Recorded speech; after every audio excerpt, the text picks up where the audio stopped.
நல்லது. ஆண்டவர் இயேசு கிறிஸ்துவின் நல்ல நாமத்தினாலே மீண்டுமாக உங்கள் எல்லாரையும் வாழ்த்தி வரவேற்கின்றேன். இந்த நாளிலும் நாங்க எங்களுடைய தொடர் இந்த வேத படிப்பிலும் ஹைடல்பர்க் கேட்டகிசம் என்ற வேத படிப்பிலே இன்றைய நாளிலே நாங்கள் கடந்த வார பாடத்தின் தொடர்ச்சியை அதாவது 21வது கேள்வி பதில், அதே போல இன்றைய நாள்ல 22, 23 போன்ற கேள்வி பதில்களை நாங்க சுருக்கமாக இன்றைய நாள்ல நாங்க படிக்க இருக்கிறோம். அப்போ இன்றைய நாள்ல நாங்க படிக்க இருக்கிற காரியம் என்ன? உண்மையான விசுவாசம் என்றால் என்ன? ரைட். அப்போ கடவுள் தருகின்ற அப்ப நாங்க கடந்த வாரம் பார்த்தோம், எது போலியான விசுவாசம், எது போலியான நம்பிக்கை என்பதை நாங்க பார்த்துக்கிட்டு வந்தோம். அப்ப இன்றைய நாள் நாங்க பார்க்க போறோம், இது உண்மையான விசுவாசம் என்பதை இன்றைய நாள்ல நாங்க பார்க்க இருக்கிறோம். ரைட். சரி. எபேசியர் 2ஆம் அதிகாரத்துல 8ஆம் வசனம் இப்படியாக சொல்லுகிறது. எபேசியர் 2ஆம் அதிகாரம் 8ஆம் வசனம். கிருபையினாலே விசுவாசத்தை கொண்டு ரட்சிக்கப்பட்டீர்கள். இது உங்களால் உண்டானது அல்ல, இது தேவனுடைய ஈவு என்று சொல்லப்படுகிறது. தேவனுடைய ஈவு. அப்ப என்ன நாங்க கவனிக்கிறோம்? உண்மையான விசுவாசம் கடவுள் பிதாவானவர் அல்லது தேவனானவர் பரிசுத்த ஆவியானவர் மூலம் நமக்குள்ளே ஒரு மனிதனுக்குள்ளே செயற்படுத்துகின்ற காரியமாகும். சரியா? அப்போ நாங்க கடந்த வாரம் பார்த்தோம் என்ன? அதெல்லாம் போலியான விசுவாசம். போலியான விசுவாசம் நிலையானதாக இருக்காது. அது கொஞ்ச காலம் இருந்து மறைந்து போகும், அல்லது ஏதோ ஒரு தேவையோடு தற்காலிகமாக அது நிலைத்திருக்கும் என்பதை நாங்க பார்த்தோம். உண்மையான விசுவாசம் கடவுள் ஒரு மனிதனுடைய இருதயத்துல ஏற்படுத்துகின்ற காரியம்.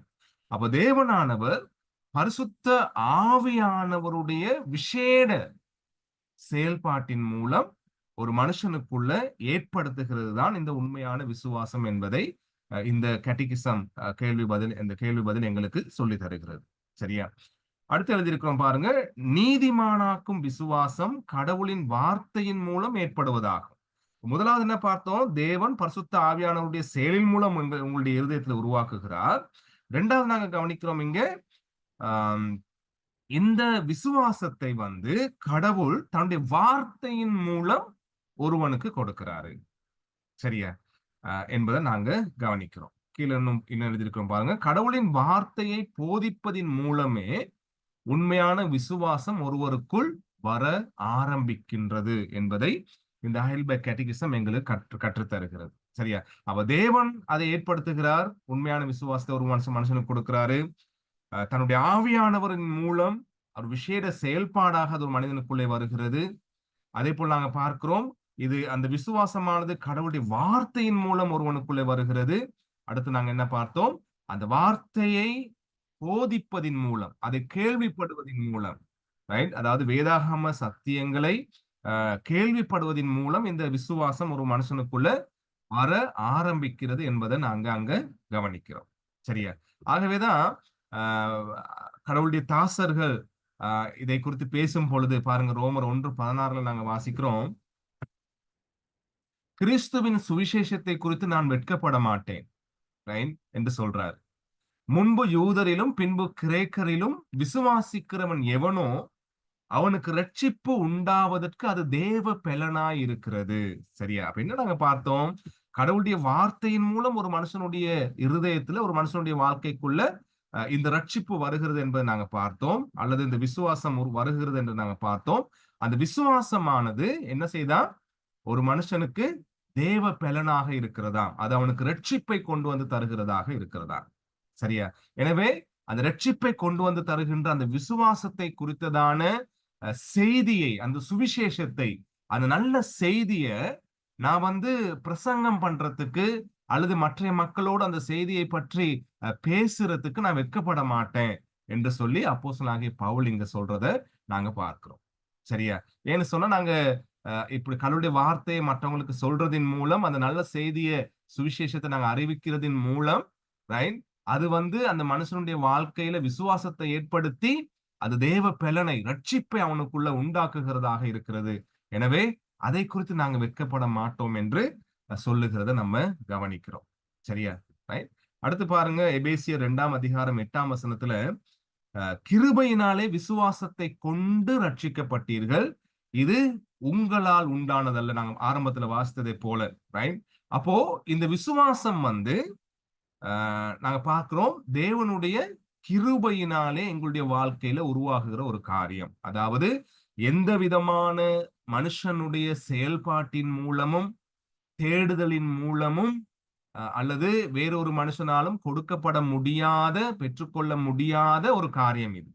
இது தேவன் ஈவாக, ஒரு கொடை, ஒரு பரிசாக, கிஃப்ட் ஆக அதை ஒரு மனுஷனுக்குள்ள என்ன செய்யறாரு, கொடுக்கிறாரு. அதன் மூலம்தான் என்ன செய்யப்படுது, ரட்சிப்பு ஒரு மனுஷனுக்குள்ள உண்டாகுகிறது என்பதை நாங்க பார்க்கிறோம்.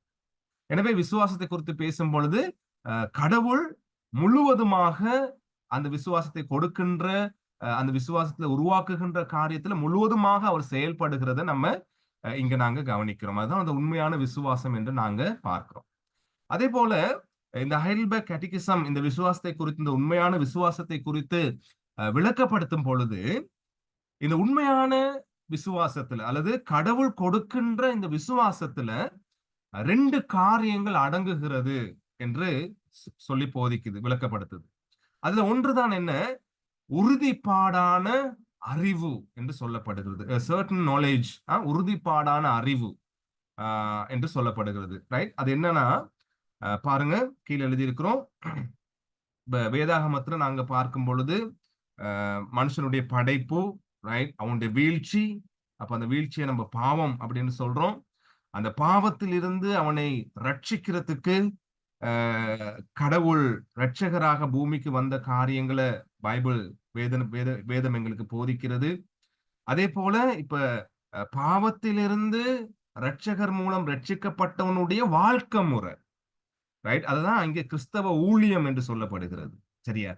அந்த வாழ்க்கை முறையை குறித்ததான சத்தியங்களை முழுவதுமாக அறிந்து கொள்ளுவதற்கு இந்த விசுவாசம் ஒரு மனுஷனுக்கு உதவி செய்கிறது. உறுதிப்பாடான அறிவு, ரைட், இந்த விசுவாசம் எங்களுக்கு கொண்டு வந்து தருகிறது, ரைட்? அதாவது பாருங்க, இங்க எழுதியிருக்கிறோம், மனுஷர்களாகிய எங்களுடைய நிலைமை என்ன, ரைட்?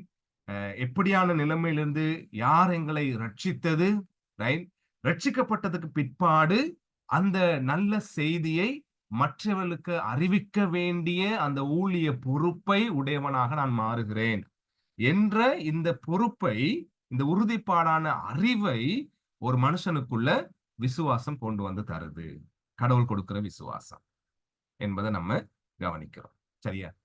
அதே மாதிரி இங்க எழுதியிருக்கிறோம் பாருங்க, சுவிசேஷத்தின் முக்கிய சாராம்சத்தை போதுமான அளவு அறியாத ஒருவருக்கு ரட்சிப்பு கிடைக்க வாய்ப்பு இல்லை. நம்முடைய அறிவானது உறுதியும் திடனுமாக இருக்க வேண்டும். சரியா? அப்போ நான் சொன்ன மாதிரி என்னுடைய பாவ நிலைமை என்ன, நான் எப்படி படைக்கப்பட்டேன், எப்படி வீழ்ச்சி அடைந்தேன், ரைட், என்னை ரட்சிக்கும்படிக்கு யார் வரணும், எப்படி என்னை ரட்சிக்கணும், ரட்சிக்கப்பட்டதுக்கு பிற்பாடு என்னுடைய நிலைமை என்னவென்பதை அறியாத ஒரு மனுஷன் ரட்சிக்கப்பட்டவனாக இருக்க முடியாது என்று சொல்லப்படுகிறது. சரியா? எனவே நம்முடைய அறிவு, கடவுளை குறித்ததான அறிவு உறுதியும் திடனுமாக இருக்கணும்னு சொல்லப்படுகிறது. அது எங்க நாங்க பார்க்கிறோம்னு சொன்னா எபிரேயர்ல 11ஆம் அதிகாரம் 6ஆம் வசனம். அங்க சொல்லப்படுகிறது பாருங்க, விசுவாசம் இல்லாமல் தேவனுக்கு பிரியமா இருப்பது கூடாத காரியம். ஏனென்றால் தேவனிடத்தில் சேருகிறவன் அவர் உண்டென்றும் அவர் தம்மை தேடுகிறவர்களுக்கு பலன் அளிக்கிறவர் என்றும் விசுவாசிக்க வேண்டும். சரியா? அப்ப எங்களுடைய உறுதியான நம்பிக்கை, அந்த விசுவாசம் எப்படியான உறுதியான நம்பிக்கையை கொடுக்குதுன்னு சொன்னா, தேவனிடத்துல சேருகிறவன் என்ன செய்யணுமா, அவர் உண்டென்றும் அவர் தம்மை தேடுகிறவருக்கு பலன் அளிக்கிறவர், ரைட்டா, என்றும் அவன் விசுவாசிக்கணும். சரியா என்பதை நாங்க பார்க்கோம். அப்ப அந்த விசுவாசத்துல ஒரு உறுதி வேணும். சும்மா சாதாரணமா நான் நம்புறேன் என்று இல்லாம, அது ஒரு உயிர் உள்ள, ஒரு ஜீவன் உள்ள கடவுளோடு இருக்கின்ற உறவு இது என்ற ஒரு திடமான நம்பிக்கையை இந்த விசுவாசம் எங்களுக்குள்ள தருகிறது என்பதை நாங்க கவனிக்கிறோம். சரியா? அப்ப என்ன நாங்க பார்த்தோம், என்னுடைய நிலைமை, இந்த ரட்சிப்பு, அதுக்கு பிறகு என்னுடைய வாழ்க்கை முறை எப்படியானதாக இருக்க வேண்டும் என்பதை விசுவாசம் ஒரு மனுஷனுக்கு சொல்லி தருகிறது அல்லது அந்த அறிவை அவனுக்கு கொடுக்கிறது என்பதை நாங்க பார்க்கிறோம். அதே போல அந்த விசுவாசமானது கடவுளை சேரும் பொழுது அந்த விசுவாசமானது ஜீவனுள்ள விசுவாசமாக இருக்கிறது என்பதையும் நாங்க இங்க கவனிக்கிறோம்.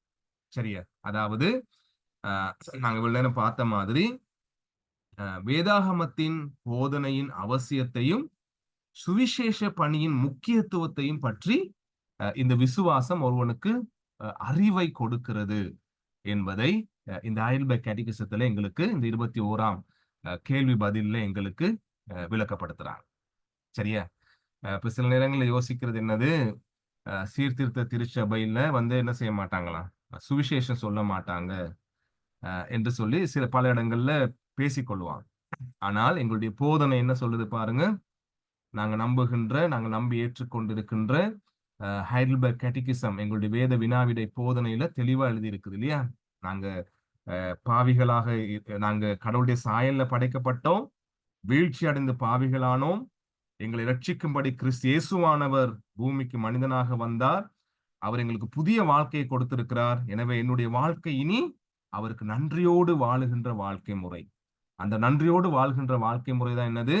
நான் தேவனை மகிமைப்படுத்துவதும் அவர் எனக்கு செய்த புண்ணியங்களை, எனக்கு செய்த நன்மையான காரியங்களை மற்றவர்களோடு நான் அதை பகிர்ந்து கொள்வதும் என்னுடைய முக்கியமான கடமை என்பதை எங்களுக்கு சீர்திருத்த போதனை தெளிவாக எங்களுக்கு கற்றுத்தருகிறது. ரைட் என்பதை நம்ம இங்க கவனிக்கிறோம். ரைட்? அதே மாதிரி இந்த விசுவாசம் இன்னும் ஒரு காரியத்தை எங்களுக்கு ஞாபகப்படுத்துகிறது அல்லது எங்களுக்கு அந்த அறிவை தருகிறது. அது என்னன்னு சொன்னா, கர்த்தருடைய வார்த்தை உண்மை என்று இருதயபூர்வமான நம்பிக்கையை அது எங்களுக்கு கொடுக்கிறது. சரியா? கர்த்தருடைய வார்த்தை உண்மை என்ற இருதயபூர்வமான நம்பிக்கை. பாருங்க, ரொம்ப தெளிவா எழுதியிருக்கிறாங்க. சும்மா நம்பிக்கை இல்லை. ரைட்? யாரோ சொன்னாங்க அதனால நான் நம்பினேன், ரைட் என்றது மாத்திரம் அல்ல. சரியா? அது இருதயபூர்வமான நம்பிக்கை. சரியா? அது எப்படி அதுக்கு விளக்கப்படுத்துறாங்கன்னு சொன்னா, பரிசுத்த ஆவியானவராலே எழுதியிருக்கோம் பாருங்க, பரிசுத்த ஆவியானவராலே தெளிவை பெற்ற பின்பு. என்ன தெளிவு? ரைட்? கடவுளுடைய வார்த்தையில என்னை குறித்து, என்னுடைய ரட்சிப்பை குறித்து, ரட்சிக்கப்பட்டதுக்கு பிற்பட்டதான என்னுடைய வாழ்க்கையை குறித்ததான ஒரு தெளிவை, என்னுடைய ரட்சிப்பை குறித்ததான தெளிவை ஆவியானவர் எனக்கு கொடுத்ததுக்கு பிற்பாடு, அடுத்து பாருங்க, அந்த சத்தியத்திற்கு நம்மை தனிப்பட்ட நிலையில் ஒப்பு கொடுக்க வேண்டும். சரியா? இப்ப சத்தியத்தை நம்ம அறிகிறோம், சத்தியத்தை குறித்து நாங்க படிக்கிறோம், ரைட்? அந்த காரியங்கள் இப்படியாக இருக்கிறதாக என்று சொல்லி நம்ம ஆச்சரியப்படுறோம், ரைட்? கடவுளுடைய தன்மையை குறித்து படிக்கிறோம், கடவுளுடைய வழிநடத்தலை குறித்து படிக்கிறோம், கடவுள் எங்களை எப்படியாக நேசிக்கிறார் போன்ற விஷயங்களை நாங்க படிக்கிறோம், கடவுள் எங்களுடைய வாழ்க்கையில எதிர்பார்க்கிற விஷயங்களை நம்ம கற்றுக்கொள்ளுகிறோம். கற்றுக்கொள்றது மாத்திரமல்ல, கற்றுக்கொள்ளுகிறவன் என்ன செய்யறான்? இருதயபூர்வமான நம்பிக்கையை வைக்கிறவன் என்ன செய்வான்? அந்த சத்தியத்துக்கு தன்னை தனிப்பட்ட நிலையில, தனிப்பட்ட ரீதியாக ஒப்பு கொடுக்கிறவனாக இருப்பான். அந்த சத்தியம் அவனுடைய வாழ்க்கையை ஆளுகை செய்யும்படி, அதாவது கடவுள் மேல, கடவுளிடத்திலும் இருந்து உண்மையான விசுவாசத்தை பெற்றுக்கொள்ள மனுஷன், ரைட், என்ன செய்வான்? கடவுளுடைய சத்தியத்துக்கு தன்னை முழுமையாக ஒப்பு கொடுப்பான். தன்னுடைய வாழ்க்கையை ஆளுகை செய்யறது கடவுளுடைய வார்த்தையாக அது மாறும் அவனுடைய வாழ்க்கையில. கடவுளுடைய வார்த்தையின்படிதான் தன்னுடைய வாழ்க்கையின் தீர்மானங்களை அவன் எடுப்பான். கடவுளுடைய வார்த்தைக்கு முதலிடம் கொடுத்துதான் அவன் தன்னுடைய வாழ்க்கையில காரியங்களை சிந்திப்பான், செயல்படுத்துவான் என்பதை நம்ம பார்க்கிறோம். முழுமையாக அந்த சத்தியத்துக்கு ஒப்பு கொடுக்கும்படி விசுவாசம் என்ன செய்யுது? அவனை உந்தி தள்ளுகிறதாக இருக்கிறது. சரியா? அப்போ இது ரொம்ப முக்கியம் இல்லையா? நாங்க பலவிதமான பிரசங்கங்களை, செய்திகளை நம்ம கேட்கிறோம். ஆனா தனிப்பட்ட ரீதியில அதுக்கு எங்களை ஒப்பு கொடுக்கிறது கிடையாது. ஒரு சந்தோஷத்துக்காக, ஒரு இன்ட்ரெஸ்டுக்காக சில நேரங்கள்ல செய்திகளை, கடவுளுடைய வார்த்தைகளை இன்னைக்கு சில நேரங்கள்ல கேட்கிறவர்களாக நாங்க இருக்கக்கூடும். ஆனா தனிப்பட்ட ரீதியில நாங்க ஒப்பு கொடுக்க வேண்டும். அதுதான் உண்மையான விசுவாசியினுடைய தன்மை என்பதை நாங்க பார்க்கிறோம். அப்ப சுய பரிசோதனை செய்வான். கடவுளுடைய பிரசங்கம், வேத படிப்பு அல்லது தனிப்பட்ட ரீதியில கடவுளுடைய வார்த்தையை வாசிக்கும் பொழுது ஒரு உண்மையான விசுவாசி என்ன செய்வான்? தன்னை குறித்து அந்த வார்த்தை என்ன சொல்லுகிறது என்பதையும் கடவுள் தன்னிடத்துல என்ன காரியத்தை எதிர்பார்க்கின்றார் அல்லது என்ன காரியத்தை எச்சரிக்கின்றார், என்ன ஆலோசனை வழங்குகின்றார், நான் என்ன காரியத்துக்காக கீழ்ப்படிய வேண்டும் போன்ற விஷயங்களை அவன் என்ன செய்வான்? சிந்திக்கிறவனாக இருப்பான். சிந்தித்து அதுக்கு தன்னை ஒப்பு கொடுக்கிறவனாக இருப்பான் என்பதை நாங்க பார்க்கிறோம். அது உண்மையான விசுவாசனுடைய தன்மை. அடுத்து எழுதியிருக்கிறோம் பாருங்க. நாம் நம்முடைய இருதயத்திலிருந்து தனிப்பட்ட நிலையில் தேவனுக்கு ஒப்பு கொடுத்து அவர் நம்முடைய பாவங்களை மன்னித்து தம்முடைய நீதியை நமக்கு தரும்படி கேட்க வேண்டும். சரியா? அப்ப தொடர்ந்தும் இந்த விசுவாசி என்ன செய்வான்? தன்னுடைய பாவங்களை குறித்து உணர்வுள்ளவனாக இருந்து அந்த பாவங்களை அறிக்கை செய்து அதை விட்டு விடுகிறவனாக, அதுக்காக தேவனுடைய மன்னிப்பை கேட்கிறவனாகவும், தொடர்ந்தும் கடவுளுடைய நீதியில தன்னை மூடிக்கொள்ளும்படி அவன் வாஞ்சை உள்ளவனாகவும் அவன் காணப்படுவான். இது உண்மையான விசுவாசியினுடைய தன்மை, அல்லது அந்த விசுவாசமானது செயல்படுகின்ற தன்மையாக இது இருக்கிறது என்பதை நாங்க பார்க்கிறோம். சரியா? அப்ப பரிசுத்த ஆவியானவர் என்ன செய்ய, இந்த இருதயபூர்வமான எங்களையே ஒப்பு கொடுக்கின்ற இந்த விசுவாசத்தை எங்களுடைய வாழ்க்கையில ஏற்படுத்தும் பொழுது விசுவாசியானவன் என்ன செய்யறான்? தன்னை அர்ப்பணித்து தன்னை அந்த வார்த்தையின் ஆளுகைக்குள்ள, அதிகாரத்துக்குள்ள தன்னை கொடுத்து கடவுளுக்கு உகந்த ஒரு வாழ்க்கை வாழும்படி எப்பொழுதும் தன்னை ஆயத்தப்படுத்துகின்றவனாக அவன் காணப்படுவான் என்பதை நாங்க இங்க கவனிக்கிறோம். சரியா? அப்போ கர்த்தருடைய வார்த்தை உண்மை என்று இருதயபூர்வமாக அவன் நம்புகிறவன் என்ன செய்வான்? தன்னை அதுக்கு ஒப்பு கொடுக்கிறவனாக இருப்பான். நம்பாட்டி என்ன செய்ய மாட்டான்? தன்னுடைய வாழ்க்கையை ஒப்பு கொடுக்க மாட்டான். இல்லையா?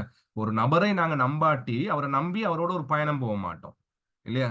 ஒரு நபரை குறித்து சந்தேகம் இருக்குன்னு சொன்னா அவருடைய வார்த்தையை நம்ம கேட்க மாட்டோம். இல்லையா? அப்ப கடவுளை குறித்து எங்களுக்கு சந்தேகமும் நம்பிக்கை இல்லாத காரியம் இருக்கும்னு சொன்னா நாங்க என்ன செய்ய மாட்டோம்? எங்களை அவருக்கு நாங்க ஒப்பு கொடுக்க மாட்டோம். அவரை மகிமைப்படுத்தி அவருக்கு கீழ்ப்படிய மாட்டோம். எனவே இருதயபூர்வமான நம்பிக்கை என்ன செய்து கடவுளுடைய வார்த்தையை உண்மையாக நம்புகிறவன் இருதயபூர்வமாக அதை நம்பி தன்னை ஒப்பு கொடுக்கிறவனாக இருக்கிறான் என்பதை நம்ம இங்க கவனிக்கிறோம். ஒரு உதாரணம் தான் நாங்க பார்க்கிறோம். என்னன்னா, அங்க ஹைல்பர்க் கேட்டகிசத்துல விளக்கப்படுத்தி இருக்கிற மாதிரி ஆபிரகாமுடைய வாழ்க்கை, அது ரோமர் 4ஆம் அதிகாரத்துல 18ஆம் வசனத்திலிருந்து 21ஆம் வசனத்தை நான் வாசிக்கிறேன். இங்க போட்டிருக்கிறோம். அங்க ஆபிரகாமுடைய விசுவாசத்தை குறித்து பேசும் பொழுது அது எப்படி இருதயபூர்வமான விசுவாசமாக இருந்தது என்பதை எங்களுக்கு காண்பிக்குது. உன் சந்ததி இவ்வளவா இருக்கும் என்றும் சொல்லப்பட்டபடியே தான் அநேக ஜாதிகளுக்கு தகப்பனாவதை நம்புகிறதற்கு ஏதுவில்லாதிருந்தும் அதை நம்பிக்கையோட விசுவாசித்தான். இருதயபூர்வமான விசுவாசம். அடுத்த வசனம். அவன் விசுவாசத்திலே பலவீனமாய் இருக்கவில்லை. அவன் ஏறக்குறைய 100 வயதுள்ளவனாய் இருக்கும் போது தன் சரீரம் செத்து போனதையும் சாராளுடைய கற்பம் செத்து போனதையும் எண்ணாதிருந்தான். தேவனுடைய வாக்குத்தத்தத்தை குறித்து அவன் அவிசுவாசமாய் சந்தேகப்படாமல் தேவன் வாக்குத்தத்தம் பண்ணினதை நிறைவேற்ற வல்லவராய் இருக்கிறார் என்று முழு நிச்சயமாய் நம்பி தேவனை மகிமைப்படுத்தி விசுவாசத்தில் வல்லவனானான் என்று சொல்லப்படுகிறது. சரியா? இதுக்கு எப்படி ஹைல்பர்க் கேட்டகிசத்துல விளக்கம் கொடுக்கிறாங்கன்னு சொன்னா பாருங்க. கடவுளுடைய வாக்குத்தத்தத்தை குறித்து ஆபிரகாம் என்ன செய்யலையா? சந்தேகப்படவில்லை. ரைட்டா? உன்னுடைய சந்ததியை ஆசீர்வதிப்பேன், வானத்தின் நட்சத்திரத்தை போலவும் கடல்ல இருக்கிற அந்த மணல் தனையை போலவும் உன்னை ஆசீர்வதிப்பேன்னு சொன்ன அந்த கடவுள் கொடுத்த அந்த வாக்குத்தத்தத்தை கடவுள் ஆபிரகாம் என்ன செய்யலையா? சந்தேகப்படவில்லை என்று சொல்லப்படுகிறது. அதான் அந்த இருதயபூர்வமான விசுவாசம். கடவுள் கொடுத்த விசுவாசம் கடவுளையும் கடவுளுடைய வார்த்தையும் என்ன செய்யாது? சந்தேகப்படாது. சூழ்நிலைகள் மாறலாம். ஆபிரகாமுடைய வாழ்க்கையில அதான் பார்க்கிறோம் இல்லையா? அவருடைய வாழ்க்கையில எந்த விதமான அந்த வார்த்தை, கடவுள் கொடுத்த வாக்குத்தை நிறைவேறுமா, தனக்கு ஒரு சந்ததி இருக்குமா என்று நினைக்க முடியாத அளவுக்கு அவனுடைய குடும்ப வாழ்வு இருக்குது. ஏன்னா அவருக்கு 100 வயது, பிள்ளை பேற்றை குறித்து சிந்திக்க முடியல. இப்ப சாராளுடைய கற்பம் அடைக்கப்பட்டிருக்கிறது, இங்க சொல்லப்படுது செத்து போயிருக்கிறதுன்னு சொல்லி. அப்ப அதுல ஒரு ஜீவன் உருவாக முடியாது. ரைட். அது மனுஷனுடைய சிந்தனை. ரைட். அதான் மனுஷனுடைய சூழ்நிலை. ரைட். ஆனாலும் ஆபிரகாமுடைய விசுவாசம் என்ன? கடவுள் வாக்குத்தத்தம் பண்ணினதை நிறைவேற்ற வல்லமை உள்ளவராயிருக்கிறார். இதுதான் அந்த இருதயபூர்வமான அந்த நம்பிக்கை. ரைட். அவன் அவிசுவாசமாய் சந்தேகப்படாமல் என்ன போட்டிருக்கிறோம்? கடவுளுடைய வாக்கு தத்தத்தின் மீது உறுதியான அறிவை உடையவனாக இருந்தான். ரைட். என்று அங்க சொல்லப்படுகிறது. அடுத்து பாருங்க, கடவுள் வாக்குத்தத்தம் பண்ணினதை நிறைவேற்ற வல்லமை உள்ளவர் என்னன்னா, ரைட். அதே மாதிரி பார்க்கிறோம், ஈசாக்க பலிபீடத்துல பலியிடுறதுக்கு அவர் என்ன செய்யறாரா? துணிந்து செயல்படுகிறார் என்று ஹைல்பர்க் கேட்டகிசம்ல சொல்லப்படுகிறது. ரைட். துணிந்து தன்னுடைய மகனை, தன்னுடைய ஒரே பேரான குமாரனை, தன்னுடைய நேசத்தை, தன்னுடைய பாசத்தை என்ன செய்யறாரு? துணிந்து பலியிடுகிறார். சரியா? பலியிடுறதுக்கு எல்லாத்தையும் ஆயத்தமும் செய்யறாரு. ரைட்டா? அங்க சொல்லப்படுகிறது, தேவன் தம்முடைய வாக்கு தத்தத்தை நிறைவேற்றுவார் என்று இருதயபூர்வமாக நம்பி என்ன செய்யறாரு? பலியிடு. இது வந்து ஆபிரகாமுடைய இருதயபூர்வமான நம்பிக்கையை எங்களுக்கு காண்பிக்கிறது என்பதை நாங்க பார்க்கிறோம். இல்லையா? அவர் வந்து போலியாக ஒன்னையும் செய்யல. ரைட். தன் மகனை கூட்டிட்டு போனது, அல்லது பலிப்பீடம் கட்டினது, அதுல தன்னுடைய மகனை கட்டி வைத்து வெட்ட போனது, இதெல்லாம் வந்து நாடகம் கிடையாது. எப்படியாவது கடவுள் எங்களை தப்பிக்க விட்டுருவார் என்ற சிந்தனையில அவர் செய்யல. அவர் உண்மையாகவே பலியிட போனார். அதனாலதான் கடவுள், நாங்க பார்க்கிறோம் ஆதியாகமத்துல, கடவுள் அவனை தடுத்து நிறுத்தி சொல்றாரு, நீ அவன் மேல கை போடாத, ரைட் என்று சொல்லி அவனை தடுத்து நிறுத்துகிறத நம்ம பார்க்கிறோம். இல்லையா? ஆதியாகமம் அந்த வசனத்தை நாங்க பார்க்கிறோம். ரைட். ஆதியாகமம் 22 12ஆம் வசனம். அப்பொழுது அவர், பிள்ளையாண்டான் மேல் உன் கையை போடாதே, அவனுக்கு ஒன்றும் செய்யாதே, நீ அவனை உன் புத்திரன் என்றும் உன் ஏக சுதன் என்றும் பாராமல் எனக்காக ஒப்பு கொடுத்தபடியினால் நீ தேவனுக்கு பயப்படுகிறவன் என்று இப்பொழுது அறிந்திருக்கிறேன் என்றார்.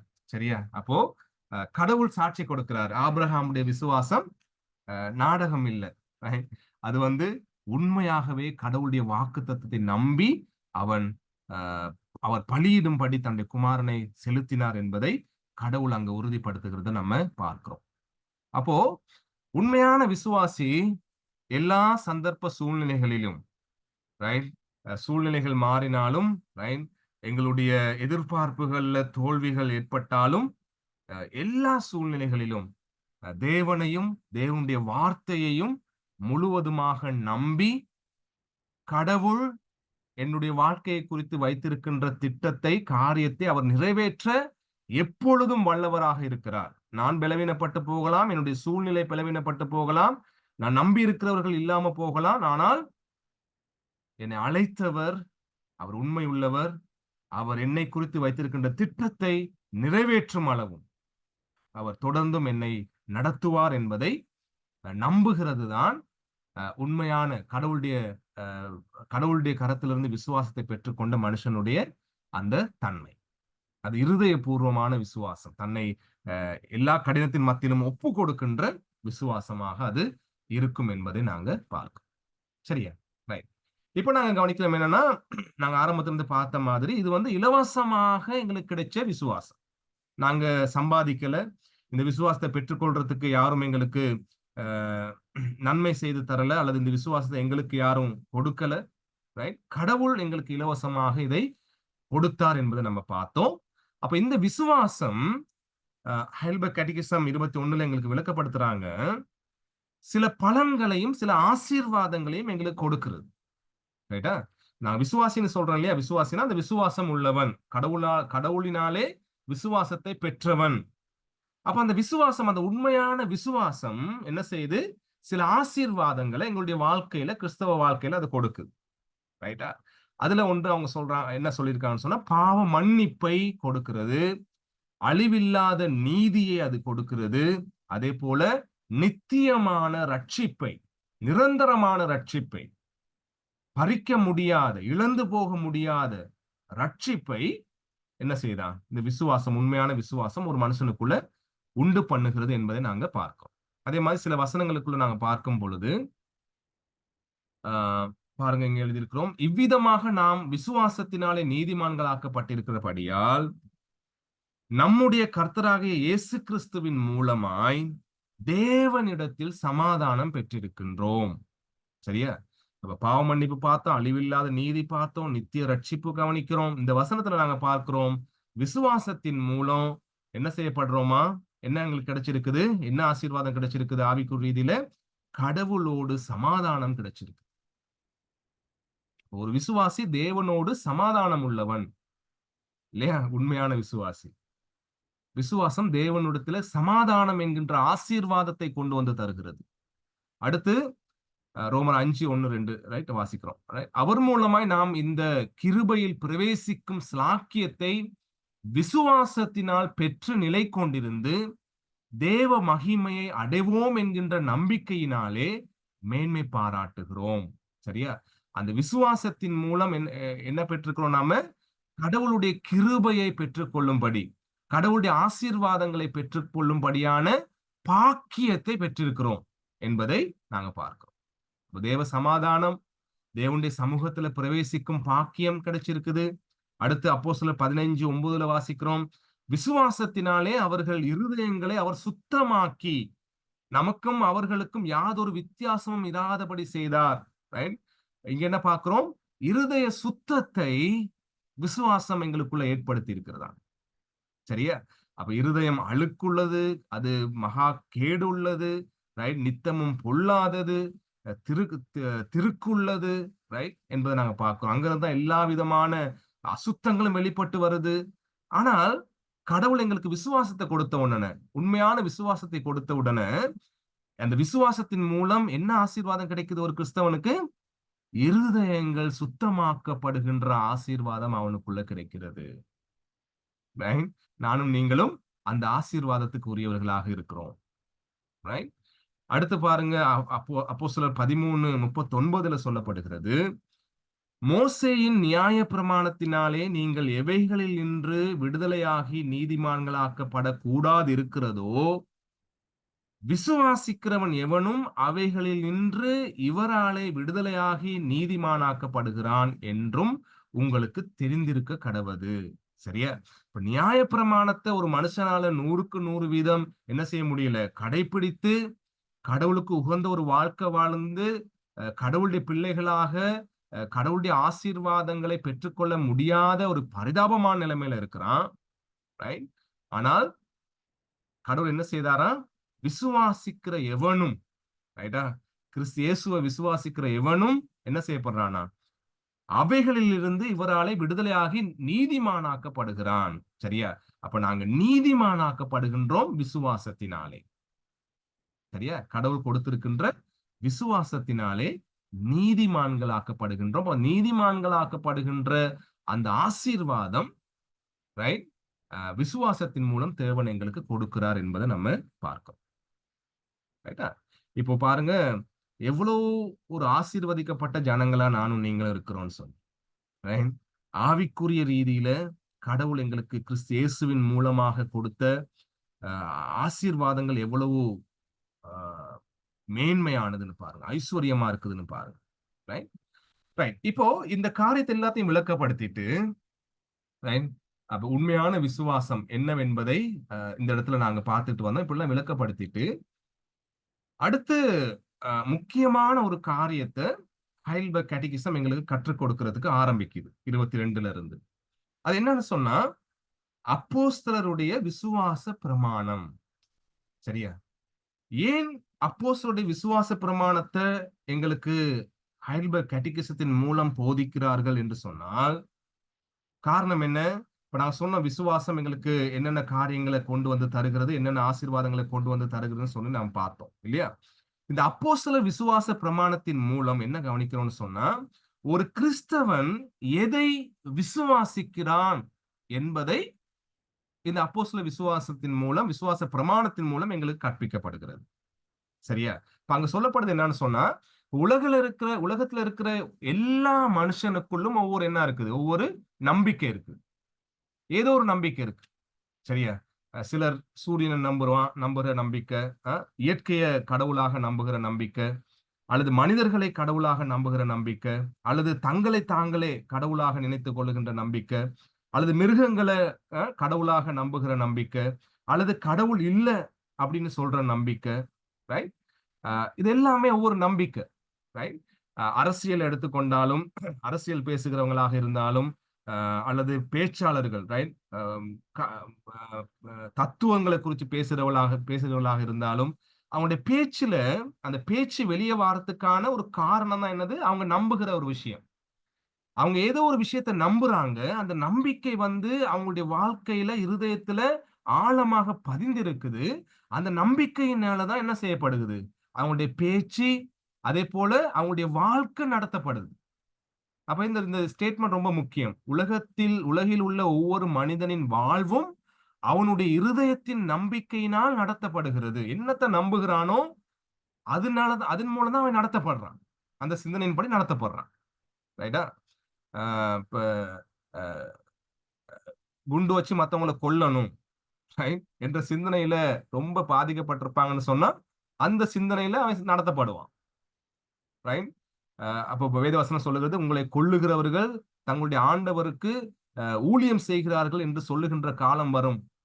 அப்ப கொலை செஞ்சாதான் நாங்க ஊழியம் செய்யறோம் எங்களுடைய கடவுளுக்கு அப்படின்னு அந்த சிந்தனை அவங்களுடைய இருதயத்துல பதிஞ்சிருக்கும் பொழுது, அந்த சிந்தனையின்படிதான் என்ன செய்யப்படுறான்? நடத்தப்படுகிறான் என்பதை நம்ம பார்க்கிறோம். அப்ப கிறிஸ்தவர்களாகிய நாங்க எந்த சிந்தனையினால நிறைந்திருக்கிறோமோ அந்த சிந்தனையினால நடத்தப்படுவோம். சரியா? என்பதை நாங்க பார்க்கிறோம். எனவே ஆம், இந்த அப்போஸ்தல விசுவாச பிரமாணம், ரைட், இது இது என்னத்தை காண்பிக்குதுன்னு சொன்னா, ஒரு கிறிஸ்தவன் என்ன நம்பிக்கை உடையவனாக இருக்கிறான் என்பதை சுருக்கமாக அவனுக்கு கற்றுத்தருது, அல்லது காண்பிக்குது, அல்லது அறிக்கை செய்யறதுக்கு அவனுக்கு உதவி செய்யுது. ஆகவே அங்க சொல்றாங்க, இது உலகளாவியது. உலகளாவியதுன்னு சொன்னா என்னது? இந்த விசுவாச அறிக்கை எல்லா காலத்திலும் அனைத்து திருச்சபைகளிலும் கர்த்தருடைய ஜனங்களுடைய விசுவாசமாக இருந்து பயன்படுத்தப்படுவதினால் இது யுனிவர்சல், உலகளாவியதாக இருக்கிறதுன்னு சொல்லப்படுகிறது. ரைட்டா? உலகளாவியதுன்னு சொல்லும் பொழுது என்ன நாங்க கவனிக்கிறோம்? எல்லா விசுவாசிகளும் அனைத்து திருச்சபைகளிலும் கர்த்தருடைய உண்மையான விசுவாசத்தை பெற்றுக்கொண்ட ஜனங்கள் என்ன செய்யறாங்க? விரும்பி ஏற்றுக்கொண்டு இது வேதத்துல இருக்கின்ற அந்த சத்தியங்களை சுருக்கமாக நாங்க என்ன காரியத்தை விசுவாசிக்கிறோம் என்ற அந்த காரியத்தை சுருக்கமாக எங்களுக்கு சொல்லுகிறது என்பதை ஏற்றுக்கொண்டதின் நிமித்தம் எல்லாரும் அதை என்ன செய்யறாங்க? பயன்படுத்துகிறார்கள் என்பதை நாங்க பார்த்தோம் அப்போஸ்தலர் விசுவாச பிரமாணத்தை. அடுத்து நாங்க பார்க்கிறோம், அதுல சந்தேகிக்கிறதுக்கு ஒண்ணுமே இல்லை அப்போஸ்தலர் விசுவாச பிரமாணத்துல. ரைட்டா? ஏன் அப்படி சொல்லியிருக்காங்க சொல்லுங்க. இங்க எழுதியிருக்கிறாங்க, அதாவது தன்னை ஒருவன் விசுவாசம் உள்ள கிறிஸ்தவன் என்று அழைத்துக் கொள்ளுகிறவன் இந்த விசுவாச பிரமாணத்தில் அடங்கிய சத்தியங்களை கேள்வி கேட்கவோ அல்லது சந்தேகிக்கவோ முடியாது. இது கர்த்தருடைய வார்த்தையை ஆதாரமாக கொண்ட தெளிவான உண்மையாகும். சரியா? அப்போ இந்த விசுவாச பிரமாணம் கடவுளுடைய வார்த்தைய, வேதாகமத்தை அடிப்படையாக அல்லது ஆதாரமாக கொண்ட எப்படியாப்பட்ட உண்மையாக இருக்குதா? தெளிவான உண்மையாக இருக்குதா. எனவே இது ரொம்ப முக்கியமான ஒரு விசுவாச அறிக்கை, பிரமாணம். ஒவ்வொரு கிறிஸ்தவனும் மனனம் செய்து கொள்ள வேண்டிய, கற்றுக்கொள்ள வேண்டிய, அதன் அர்த்தங்களை படித்துக் கொள்ள வேண்டிய ஒரு காரியம் என்பதை நம்ம இங்க கவனிக்கிறோம். சரியா? அடுத்து இந்த விசுவாச பிரமாணம் பாருங்க, எழுதியிருக்கிறோம், இந்த விசுவாச அறிக்கை கிறிஸ்தவத்தின் அடிப்படை சத்தியங்களை போதிக்கிறது. ரைட்டா? முதலாவது, கிறிஸ்தவம் என்பது ஒழுங்குமுறைப்படுத்தப்பட்ட விசுவாச கோட்பாடாகும். இந்த வரைமுறைகளுக்கு உட்பட்ட சத்தியங்கள் இல்லாமல் உண்மையான கிறிஸ்தவம் இருக்க முடியாது. அப்ப இங்க இந்த விசுவாச பிரமாணத்துல நாங்க பார்க்க போகிற இந்த அப்போஸ்தல விசுவாச பிரமாணத்துல கொடுக்கப்பட்டிருக்கின்ற அந்த ஒவ்வொரு அறிக்கைகளும் கிறிஸ்தவத்தின் அடிப்படை சத்தியம் என்று சொல்லப்படுது இல்லையா? அப்ப அந்த அடிப்படை சத்தியம் தெரியாம ஒருவன் கிறிஸ்தவனாக இருக்க முடியாது இல்லையா? அப்ப கட்டாயம் அந்த அடிப்படை சத்தியங்களை அவன் தெரிஞ்சுக்கொள்ளணும். அதே மாதிரி இந்த விசுவாச பிரமாணம் வந்து ஒழுங்குமுறைப்படுத்தப்பட்ட ஒரு கோட்பாடாக இருக்கு. ரைட்? ஒரு ஒழுங்குல அது இருக்கு. கண்ட மாதிரி எங்களை சந்தேகப்பட வைக்கிற, எங்களை குழப்புகின்ற காரியம் இல்ல அது. ஒரு ஒழுங்குமுறையில அது இருக்கு. ரைட்? எனவே என்ன சொல்லப்படுகிறது? இந்த சத்தியங்கள் அந்த அந்த ஹைல்பர்க் அந்த அப்போஸ்தல விசுவாச பிரமாணத்துல சொல்லப்படுகின்ற அந்த கோட்பாடுகளை, அந்த சத்தியங்களை, அந்த அடிப்படையான காரியங்களை ஒரு மனிதன் அறியாவிட்டால் அவன் வந்து உண்மையான கிறிஸ்தவனாக இருக்க முடியாது என்பதை இந்த இடத்துல எங்களுக்கு சொல்லப்படுகிறது நம்ம பார்க்கிறோம். சரியா? ரைட். அடுத்து கடைசியா சொல்லப்படுது என்னன்னா, இது ஒரு விசுவாசம். எல்லா மதங்களும் ஒரு நம்பிக்கையை அடித்தளமாக கொண்டு அல்லது வாழ்க்கையை நடத்தும் இருதயத்தின் அர்ப்பணிப்பாக உள்ளது. இன்னும் சொல்லப்போனால் வாழ்வை குறித்து அனைத்து காரியங்களும் இருதயத்தின் நம்பிக்கையை மையமாக கொண்டது.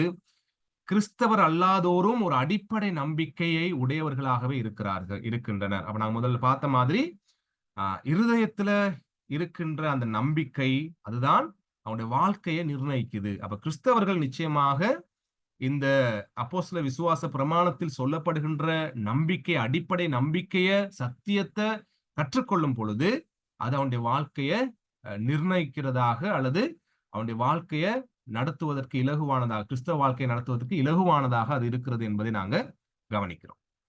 சரியா? அப்ப உலகத்துல இருக்கிற மத்த நம்பிக்கைகள், மற்றைய விசுவாசங்கள் எல்லாமே எப்படியாப்பட்டது? அது பொய்யான கடவுள்களில் வைக்கும் வழிமாறிய அல்லது தவறான நம்பிக்கை என்று சொல்லி ஹைல்பர்க் கேட்டகிசம் எங்களுக்கு கற்றுத்தருகிறது. ரைட்? அப்போ அப்போஸ்தல விசுவாச பிரமாணம் மிகவும் முக்கியமானது என்பதை நம்ம இங்க கவனிக்கிறோம். இங்க எழுதியிருக்கிறோம் பாருங்க. இப்ப உலகத்துல இருக்கிற மனுஷன் வந்து அவன் வைக்கிற விசுவாசம் வந்து எப்படியாப்பட்டது? பொய்யா, இங்க எழுதியிருக்கிற மாதிரி பொய்யான கடவுள்களில் வைக்கும் வழிமாறிய அல்லது மனுஷனுடைய சிந்தனையில உருவாகிய விசுவாசம். நாயும் கடவுள் தான், மனுஷனும் கடவுள் தான், ரைட்? நானும் கடவுள் தான், அல்லது கடவுள் இல்லை, ஏதோ ஒரு விசுவாசம், ரைட்? மனுஷனுடைய விசுவாசம், ரைட்? ஆனால் கிறிஸ்தவ விசுவாசம் வந்து பைபிள் சொல்லுகின்ற விசுவாசம் எப்படியாப்பட்டது? திரியேக தேவன் மீது வைக்கின்ற விசுவாசம். ரைட்டா? திரியேக தேவன் மீது வைக்கின்ற விசுவாசம், திருத்துவத்தை நம்புகின்ற விசுவாசம். ரைட்? நம்முடைய கிறிஸ்தவ விசுவாசமோ, நீங்கள் என்னிடத்தில் அன்பாயிருந்தால் என் கற்பனைகளை கைக்கொள்ளுங்கள் என்று கூறும் மீட்பரின் அரசனோடு ஏற்படுத்தப்பட்டுள்ளது. ரைட்? அதே போல அந்த உடன்படிக்கையின் ஐக்கியத்தில் அவருடைய கற்பனைகளை கடைபிடிப்பதினாலே கடைபிடிப்பதனாலே ஏற்படுகின்ற அந்த விசுவாசம் உறுதியாக அது காணப்படுகிறது. அப்ப என்ன நாங்க கவனிக்கிறோம்? சுருக்கமா சொல்லுவோம்னு சொன்னா, கிறிஸ்தவ விசுவாசம் வந்து திரியேக தேவனை நம்புகின்ற விசுவாசம், அதன் அடிப்படையாக கொண்டது. அதே போல ஆண்டவர் இயேசு கிறிஸ்து சொன்ன உடன்படிக்கையின் வார்த்தை என்ன? என் மேல அன்பா இருந்தா என்னுடைய கற்பனைகளை கை கொள்ளுங்கள். ரைட்? இந்த சத்தியத்தின் மீது கட்டப்பட்ட ஜீவன் உள்ள விசுவாசம். ரைட்டா? ஆண்டவர் சொன்னாரு, என்னோட உறவுல இருந்தா, அந்த உறவுல நீங்க என்னைய நேசிப்பீங்களா இருந்தா என்னுடைய கற்பனைகளை கை கொள்ளுங்க. அப்ப அவனுடைய வாழ்க்கை வந்து சாட்சி உள்ள, ஜீவன் உள்ள சாட்சியாக அது மாறுது. அப்ப அவனுடைய வாழ்க்கை வந்து கடவுளை குறித்து மற்றவர்களோடு பகிர்ந்து கொள்ளுகின்ற ஒரு வாழ்க்கையாக மாறுது. சரியா? அப்ப இந்த விசுவாசம் கிறிஸ்தவ விசுவாசமாக இருக்கிறது என்பதை அப்போஸ்தல விசுவாச பிரமாணம் எங்களுக்கு கற்பிக்குது. சரியா? அப்போ இந்த அப்போஸ்தல விசுவாச பிரமாணம் வந்து எப்படி உருவானது? அப்போஸ்தலர்களா இதை எழுதினாங்க அப்படின்னு சொன்னா இல்ல. ரைட்? ஆதி திருச்சபையில என்ன செய்தாங்க? அப்போஸ்தலர்களுடைய போதனையை எடுத்து, இல்லையா, அந்த போதனைகளை சுருக்கி இலகுவாக மக்களுக்கு ஒரு விசுவாச அறிக்கையை எப்படி அவங்க செய்யலாம், கிறிஸ்தவம் என்றால் என்னவென்பதை ஒரு சுருக்கமாக ஒரு மனிதன் மனனம் செய்து கொள்ள அல்லது தெரிந்து கொள்றதுக்காக ஆதி திருச்சபையில கற்பிக்கப்பட்ட ஒரு காரியமாக இருக்கிறது என்று சொல்லப்படுது. சரியா? அப்ப என்ன சொல்றாங்கன்னா, அந்த ஞானஸ்நானம் கொடுக்கும் பொழுது, ஆதி திருச்சபையில ஞானஸ்நானம் கொடுக்கும் பொழுது அந்த ஞானஸ்நானம் கொடுக்கிறவர் அல்லது கற்பிக்கிறவர் கேட்பாராம். ரைட்? அப்போஸ்தல விசுவாச பிரமாணத்தின்படி கேள்வி கேட்பாராம். என்னது? வானத்தையும் பூமியையும் சிருஷ்டித்தவர் யார்? அந்த தேவனை நீங்க விசுவாசிக்கிறீங்களா அப்படின்னு கேள்வி கேட்பாங்களாம். அப்ப அவர் பதில் சொல்லுவார் எப்படி? வல்லமை உள்ள பிதா, ரைட், வானத்தையும் பூமியையும் சிருஷ்டித்தார், அந்த தேவனை நான் விசுவாசிக்கிறேன் என்ற விதமாக பதில் சொல்லுவாங்களாம். அப்ப அதன் மூலம் என்னது? இந்த அப்போஸ்தல விசுவாச பிரமாணத்தின் மூலம் வேதாகம சத்தியம் கிறிஸ்து இயேசுவுக்குள்ள எங்களுக்கு கிடைத்த அந்த சத்தியத்தின் சுருக்கத்தை உங்களுக்கு கற்றுக் கொடுத்தாங்க. சரியா? இப்போ இதுல வந்து கிட்டத்தட்ட 12 விதமான பாடங்களை எங்களுக்கு ஹைடல்பர்க் கேட்டகிசம் கற்றுத்தருது இந்த அப்போஸ்தல விசுவாச பிரமாணத்தை பற்றி. ரைட்? அப்ப அடுத்த வாரத்திலிருந்து நாங்கள் அதுல ஒவ்வொன்றாக படிக்க இருக்கிறோம். ரைட்? அப்ப இன்றைய நாள்ல அந்த விசுவாச பிரமாணம் அந்த 12 காரியங்கள் என்ன சொல்லுகிறது என்பதை ஒரு மேலோட்டமாக நாங்க இதை வாசிச்சுட்டு நாங்க நிறைவு செய்யலாம். அடுத்த வாரம் நாங்க மிகுதியான காரியங்களை நாங்க பார்க்கலாம். அப்போஸ்தல விசுவாச பிரமாணம் எப்படி ஆரம்பிக்குது? வானத்தையும் பூமியையும் சிருஷ்டித்தவராகிய சர்வ வல்லமையுள்ள பிதாவாகிய தேவனை விசுவாசிக்கிறேன். அவருடைய ஒரே பேரான குமாரனாகிய கர்த்தராகிய இயேசு கிறிஸ்துவையும் விசுவாசிக்கிறேன்.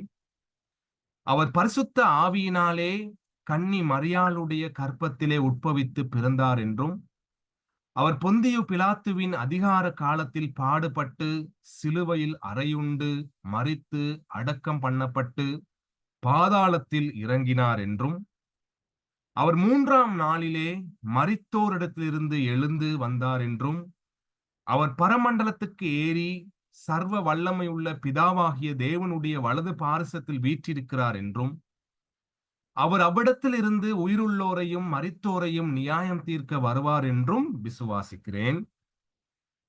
பரிசுத்த ஆவியையும் விசுவாசிக்கிறேன்.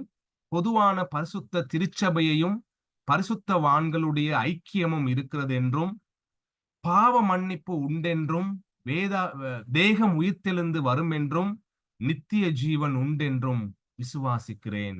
ஆமேன் என்று சொல்லப்படுது. ரைட்? அப்போ பாருங்க, புதிய ஏற்பாட்டை நீங்க வாசிக்கும் பொழுது முழு நிருபங்களிலும் சுவிசேஷங்களிலும் இந்த சத்தியம் ஆங்காங்கே சொல்லப்பட்டிருக்குது இல்லையா? அப்ப அந்த எல்லா சத்தியங்களையும் தொகுத்து ஒரு சுருக்கமான விசுவாச அறிக்கையாக முழு வேதாகமத்திலிருந்து உண்மையா விசுவாச அறிக்கையாக இந்த அறிக்கையை எங்களுக்கு கொடுத்திருக்கிறாங்க. ரொம்ப அருமையான ஒரு அறிக்கையாக இருக்கிறது. ரைட்? எனவே இந்த விசுவாச அறிக்கை வந்து அது அறிக்கை செய்கிறவர்கள் ஒன்றாக ஒரே விசுவாசத்துல இருக்கிறாங்க என்றதை காண்பிக்குது. அப்ப திருச்சபையாக நாங்க ஒண்ணு கூடும் பொழுது நாங்க வந்து அங்க யாரும் இல்லை, யாரும் மாதா தான் எங்களுடைய ரட்சகர் என்று சொல்றவங்க யாரும் இல்லை. ஏன்னா ஒரே ரட்சகர் இயேசு கிறிஸ்து என்று இந்த விசுவாச அறிக்கையில நாங்க சொல்றோம். ரைட்? எனவே நாங்க இதை அறிக்கை செய்யும் பொழுது நாங்க யாவரும் ஒரே விசுவாசத்துல இருக்கிறோம் என்பதை காண்பிக்குது. நாங்கள் ஒன்றாக இருக்கிறோம் என்பதை அது எங்களுக்கு காண்பிக்குது. ரைட்டா? அடுத்து ஒரு விசுவாச அறிக்கை என்பது அந்த ஒரு திருச்சபையின் விசுவாச தரத்தை வெளிப்படுத்துகிறது.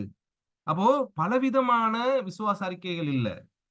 ரைட்டா? அதாவது கடவுளை பற்றியதான பலவிதமான கோட்பாடுகள் இல்ல. ரைட்? எங்களுடைய திருச்சபையில வேதாகமம் போதிக்கின்ற கடவுளை குறித்ததான சத்தியம் என்னவென்பதை சரியான முறையில இந்த விசுவாச அறிக்கையின் மூலம் நாங்க காண்பிக்கிறோம், வெளிப்படுத்துறோம். அப்ப அதனுடைய விசுவாச தரத்தை அது எங்களுக்கு காண்பிக்குது. ரைட்? அடுத்து பாருங்க, விசுவாச அறிக்கை சத்தியங்களை பின்வரும் சந்ததியினருக்காக பாதுகாக்கிறது. விலையேற பெற்ற விசுவாச பொக்கிஷத்தை நாம் மற்றவர்களிடமிருந்து பெற்றிருக்கிறோம். அவைகளை மற்றவர்களுக்கு நாங்க கொடுக்க வேண்டியது எங்களுடைய கடமை. சரியா? அப்ப இந்த சத்தியம் என்ன செய்யுது? இந்த விசுவாச அறிக்கைகள் என்ன செய்யுது? அடுத்த சந்ததிக்கு அந்த சத்தியத்தை கொடுக்கிறதுக்கு எங்களுக்கு உதவி செய்யுது.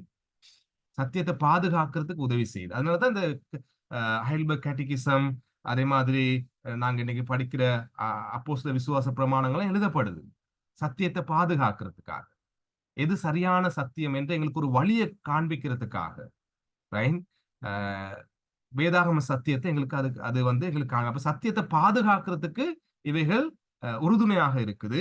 அதே மாதிரி இந்த சத்தியம் என்கிற இந்த பொக்கிஷத்தை அடுத்த சந்ததிக்கு கொடுக்கிறதுக்கு இவைகள் ரொம்ப முக்கியமா இருக்குது. ஆகவே இதை கற்றுக்கொள்ள வேண்டியது ஆர்வத்தோட வாஞ்சையோட அக்கறையோடு படிக்க வேண்டியது எங்களுடைய பொறுப்பு மட்டுமில்ல, படிச்சதை மற்றவங்களுக்கு சொல்ல வேண்டியது எங்களுடைய பிரதானமான கடமையா இருக்குது என்பதை நாங்க பார்க்கிறோம். ரைட்டா? கடைசியா என்ன சொல்லியிருக்குன்னு பாருங்க. விசுவாச அறிக்கை திருச்சபையின் விசுவாசத்தை பயிற்றுவிக்க உதவும் முக்கியமான உபகரணமாகும். எப்பொழுதும் நினைவிற்கொள்ள வேண்டியது விசுவாச அறிக்கைகள் மனிதர்களால் உருவானதுதான். ஆம், உண்மையான பரிசுத்தவான்கள் பரிசுத்த ஆவியானவரின் உதவியோடு வேதாகமத்தை அதிக கவனத்துடன் படித்து அது நமக்கு கூறும் சத்தியங்களை நமக்கு சொல்லும்படியாக உருவாக்கினவைகளாகும். திருச்சபை விசுவாச அறிக்கைகளை சற்று மாற்றியிருக்கலாம், ஆனால் அது அனைத்து திருச்சபையாலும் தீவிர சிந்தனையின் விளைவில் மட்டுமே ஆகும். ரைட்? அப்ப இதை குறித்து பலவிதமான மாற்று கருத்துக்கள் இருக்கலாம். எப்படி இப்ப யெகோவா விட்னஸ் பாத்தீங்கன்னு சொன்னா அவங்களுடைய விசுவாசம் வேற. ரைட்? அதே மாதிரி 7ஆம் நாள் திருச்சபைன்னு சொல்லுவாங்க, அவங்களுடைய விசுவாசம் வேற. ரைட்? வேற வேற விசுவாசங்கள், வேற வேற சிந்தனைகள் இருக்கு. அது அவங்களுடைய ஏன் அப்படி மாறி இருக்குதான் அவங்களுடைய தீவிர சிந்தனை. ரைட்? வேதத்தை விட்டு பாரம்பரியம் அல்லது தீவிரமான சிந்தனைகளால ஏற்பட்ட காரியம்னு சொல்லப்படுகிறது. ரைட்? எனவே இந்த விசுவாச அறிக்கை இன்னைக்கு நாங்க சீர்திருத்த திருச்சபையில கடவுளுடைய வார்த்தைக்கு அதிக முக்கியத்துவம் கொடுத்து போதிக்கின்ற நடத்துகின்ற நம்முடைய திருச்சபைகள்ல ஹைல்பர்க் கேட்டகிசம், அதே போல இன்றைக்கு நாங்க படிக்கிற இந்த விசுவாச அறிக்கைகள் ஏற்றுக்கொள்ளப்பட்டு அது கற்பிக்கப்படுது. ரைட்? காரணம் என்ன? அது கவனமாக பைபிள்ல இருந்து எங்களுக்கு சத்தியங்களை தொகுத்து கொடுத்திருக்கிறது என்பதை எங்களுக்கு காண்பிக்கிறது. அதனாலதான் அதை நாங்க கற்பிக்கிறோம். எனவே இது ரொம்ப முக்கியமானது. அடுத்த வாரத்திலிருந்து ஒவ்வொன்றாக கொஞ்சம் விளக்கமாக இலகுவாக இந்த விசுவாச அறிக்கையை நாங்க கற்றுக்கொள்ள இருக்கிறோம். அதுக்காக நீங்க ஜெபம் பண்ணி கொள்ளுங்க. முடியுமான உங்களுடைய பிள்ளைகளை இந்த 1 மணித்தியாலம் இல்ல 45 நிமிஷம் இன்னைக்கு போயிருக்கு. அடுத்த வாரத்துல இருந்து 1/2 மணித்தியாலம் தான் போகும். கொஞ்சம் உங்களுடைய பிள்ளைகளையும் இதுல நீங்க இணைச்சு கொள்ளுங்க. காரணம் அது நாங்க சத்தியத்தை அடுத்த சந்ததிக்கு கொடுக்க வேண்டியது எங்களுடைய கடமை. எனவே அது அவங்களுக்கும் உதவியாக இருக்கும். எனவே டீச்சர்ஸ், அதே போல பெற்றோர்கள் தயவாக அடுத்த வாரத்திலிருந்து இந்த பாடத்துல தவறாது நீங்களும் உங்களுடைய பிள்ளைகளும் சண்டே ஸ்கூல் பிள்ளைகளும் கலந்து கொள்ள ஊக்குவிக்கும்படி உங்களை நான் கேட்டுக்கொள்றேன். தேங்க்யூ.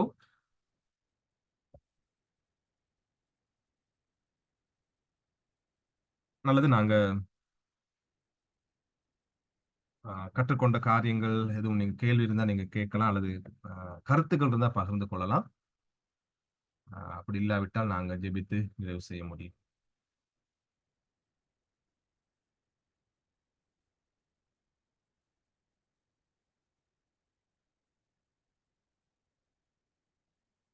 ரைட். நாங்க ப்ரே பண்ணி நாங்க நிறைவு செய்யலாம். வழமை போலவே பாருங்க, பாஸ்டர் அஜய் நமக்கு ஒரு நல்ல முன்னுதாரணமா இருக்காரு. பேர் போட்டிருக்காரு அஜய், செல்வி அண்ட் கிட்ஸ். ரைட்? உண்மையா நாங்க குடும்பமா சேர்ந்து நாங்க கடவுளுடைய வார்த்தையை படிக்கணும். ரொம்ப ஒரு குறுகிய நேரம் தான் நம்ம படிக்கிறோம் இல்லையா?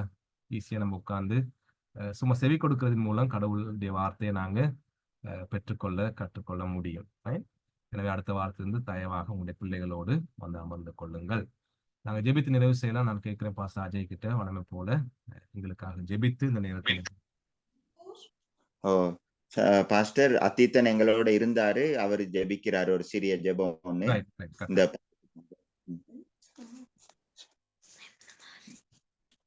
ஜெபம் பண்ணுங்க. பாடத்துக்காக நன்றி சொல்லி ஜெபம் பண்ணுங்க. அன்பான இந்த நாளுக்கு நன்றி கடவுளே. இந்த நாளையும் நாங்கள் படிச்சுக்கிட்டு இருந்த மனசுல வச்சு கொள்றதுக்கு எங்களுக்கு உதேசிங்க ஆண்டவரே.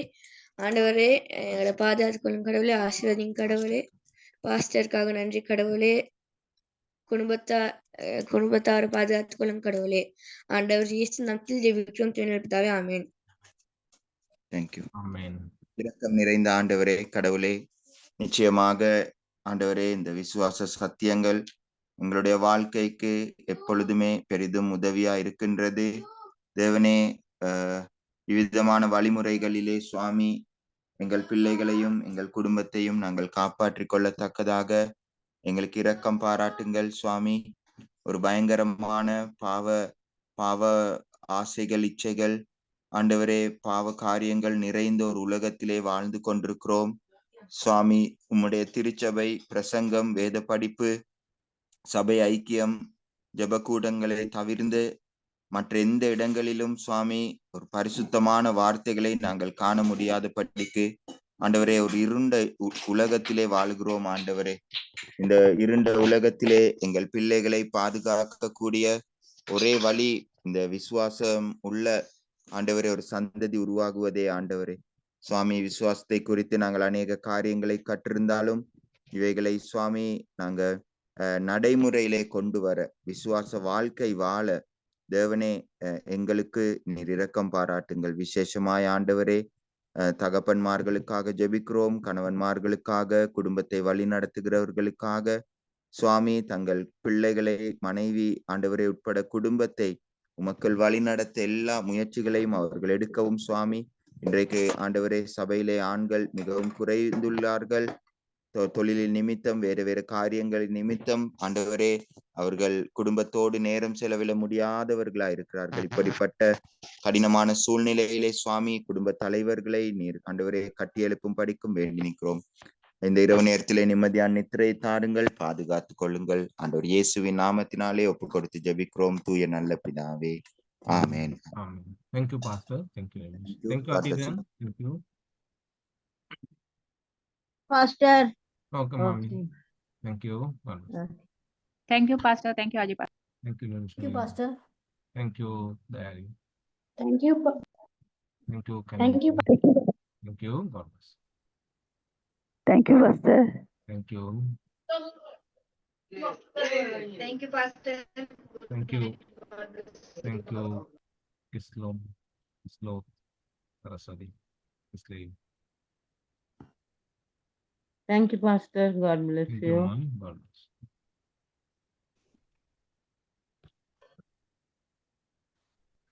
Thank you, Nimrod. God bless.